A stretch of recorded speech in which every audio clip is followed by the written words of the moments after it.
Menyaksikan CNBC Indonesia eksklusif bersama saya Syarifah Rahmah. Kita ke informasi yang pertama, Menteri Keuangan Republik Indonesia Sri Mulyani Indrawati menyebutkan kondisi ketidakpastian ekonomi secara global turut berdampak kepada perekonomian di dalam negeri.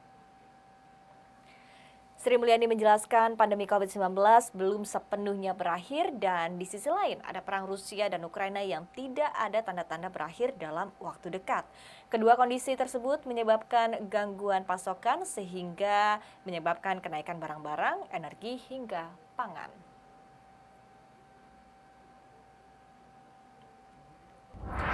Ya, dan untuk membahas seperti apa kondisinya serta bagaimana ketahanan dari kebijakan fiskal kita, saat ini kami telah terhubung bersama dengan Kepala Badan Kebijakan Fiskal Kementerian Keuangan Republik Indonesia, Febrio Kacaribu. Halo, selamat siang. Apa kabar, Pak?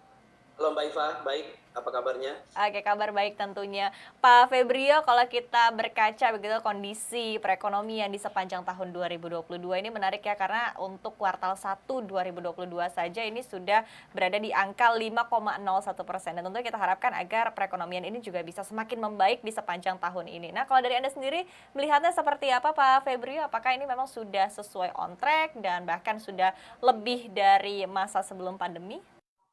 Ya, ini sebenarnya justru kita waspada. Walaupun kita melihat bahwa prestasi kita secara perekonomian kan bagus sekali. Saya bilang bagus sekali itu kenapa? Karena kita berada dalam kondisi waktu itu adalah Omikron untuk kuartal 1. Jadi dengan Omikron kita bisa tumbuh 5%. Jadi itu kenapa saya mengatakan ini sangat baik. Nah, artinya ini adalah prestasi dari semua kita rakyat Indonesia bersama-sama gitu ya. Bagaimana kita bisa tumbuh nih 5%, melanjutkan pertumbuhan 5% dari kuartal yang lalu juga. Nah, jadi kita melihat kuartal pertama ini sebagai cerminan betapa resiliennya, betapa tangguhnya perekonomian kita walaupun kita dihadapkan pada tantangan Omikron waktu itu. Nah, yang menjadi poin sekarang adalah kita sekarang masuk di kuartal kedua sebenarnya. Kemarin di kuartal kedua kita April itu adalah bulan Ramadan, lalu kita masuk juga ke Idul Fitri. Nah, itu menjadi boost tertentu bagi kuartal kedua. Dan kita punya optimisme memang untuk kuartal kedua dibandingkan dengan kuartal 1, kita masih melihat tren pemulihan perekonomian ini akan terus berlanjut. Nah, tapi kemudian ingat bahwa war in Ukraine mulai di bulan Februari. Sehingga dampaknya itu sudah mulai terasa, sebagian di kuartal 1, sehingga lagi-lagi kenapa kita menganggap prestasi perekonomian kita di kuartal 1 itu sangat baik. Tetapi sekarang kita juga terus mengalami dampak dari geopolitik ini, harga-harga sangat tinggi di pasar global.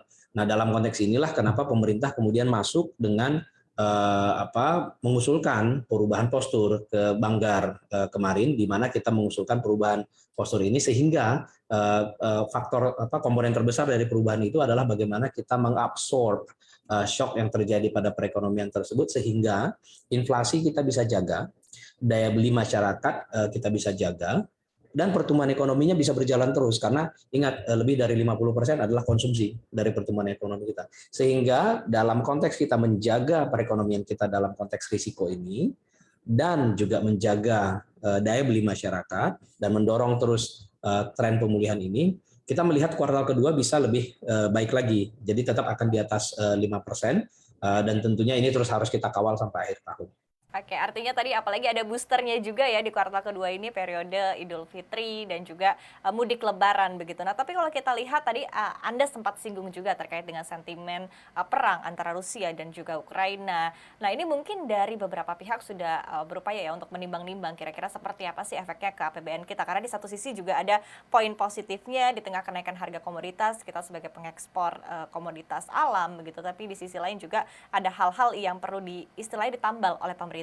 Kalau dari Anda sendiri melihatnya seperti apa Pak untuk untung ruginya begitu terkait dengan kondisi yang ada saat ini? Kalau untung ruginya memang secara jelas ini rugi semua, dunianya rugi dengan adanya perang. Karena satu ini jelas adalah bencana kemanusiaan, di mana harusnya ini tidak perlu terjadi. Sehingga memang sebagai negara, apalagi sekarang kita sebagai leader di G20, kita menyuarakan untuk deeskalasi, kita menyuarakan supaya perang dihentikan. Itu yang pertama.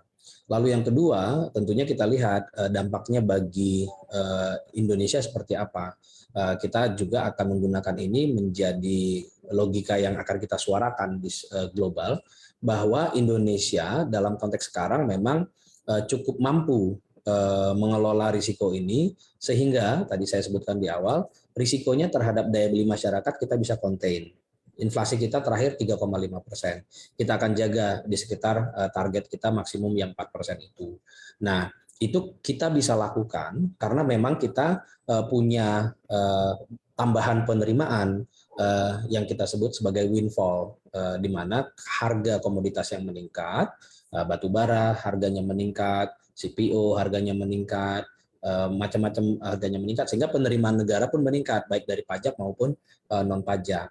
Nah, kita bersyukur bahwa perekonomian kita dan budget kita mampu untuk melakukan itu, dan juga ini adalah tentunya kebijakan dari Pak Presiden untuk kita diarahkan memastikan bahwa daya beli masyarakat kita jaga. Nah, sayangnya memang tidak banyak negara yang berada dalam posisi sebaik Indonesia ketika menghadapi ancaman seperti ini. Kita lihat negara-negara yang sebelum terjadinya perang di Ukraina, harga sudah mulai naik, banyak negara pun sebenarnya sudah berada dalam posisi yang berat. Kenapa? Karena 2 tahun berturut-turut, 2020 dan 2021, defisit APBN-nya mereka itu sudah sangat dalam, dan debt ratio-nya mereka sudah relatif tinggi. Indonesia relatif sangat rendah dibandingkan dengan banyak negara ini tadi. Kita dalam konteks sekarang itu sekitar 39-40% debt to GDP ratio kita. Banyak negara yang miskin, contohnya negara-negara di Afrika, Latin Amerika, itu selain memang kondisi perekonomian, pertumbuhan ekonominya juga belum pulih, debt to GDP ratio-nya sudah tinggi, bisa di 70-100%, sehingga mereka sulit ketika dihadapkan lagi pada harga komoditas yang semakin tinggi. Nah, inilah kemudian suara yang kita angkat di dalam forum G20, bagaimana negara-negara terbesar G20 ini bisa membantu negara-negara yang kurang beruntung seperti Indonesia itu tadi.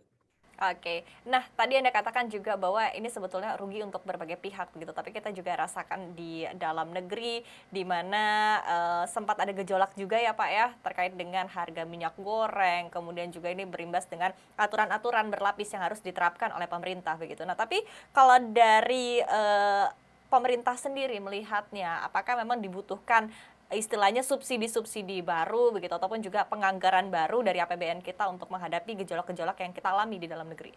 Jadi dengan Banggar kita tanggal 19 Mei 2022 itu melakukan pembahasan dan disetujui oleh Banggar bahwa kita mengubah postur dari APBN 2022 ini. Kenapa itu kita lakukan? Karena memang harga komoditas dan khususnya masuk ke dalam asumsi makro di dalam APBN itu menjadi berubah. Tadinya contohnya untuk ICP asumsinya adalah $63 per barel. Sekarang kita menggunakan asumsi yang baru yaitu $100 per barel. Nah, sehingga beban subsidi dan kompensasi memang menjadi meningkat secara signifikan.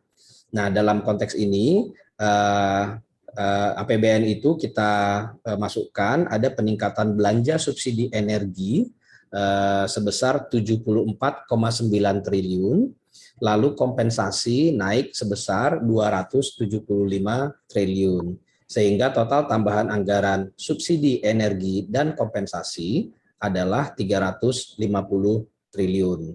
Nah, dari mana kita membiayai 350 triliun ini? Dari sisi penerimaan, memang kita assess bahwa penerimaan akan naik sebesar 420 triliun. Nah, sehingga dari 420 triliun itu tadi, 350 digunakan untuk tambahan anggaran subsidi dan kompensasi, lalu sebagian juga kita gunakan untuk mandatory spending, kenaikan mandatory spending terutama pendidikan. Sebagian juga kita cover untuk kenaikan dana bagi hasil dengan daerah. Tapi sebagian juga kita gunakan untuk mengurangi defisit. Nah, di sini tadi kita sebutkan bahwa defisit kita yang tadinya di APBN 2022 itu adalah 4,85% dari PDB, dengan tambahan penerimaan ini tadi yang bisa kita gunakan untuk mengurangi defisit, itu membuat defisit kita di postur yang baru adalah 4,5% dari PDB. Nah, ini adalah yang sudah kita sepakati dengan DPR, tetapi nanti kita lihat lagi harapannya tampaknya sih mungkin bisa justru defisitnya lebih rendah lagi dari 4,5% dari PDB tersebut. Demikian. Ya, ini masih menarik sekali dan tentunya masih banyak yang bisa kita bahas, Pak Febrio, tapi kita akan jeda terlebih dahulu dan jangan kemana-mana, tetaplah bersama kami dalam CNBC Indonesia Eksklusif.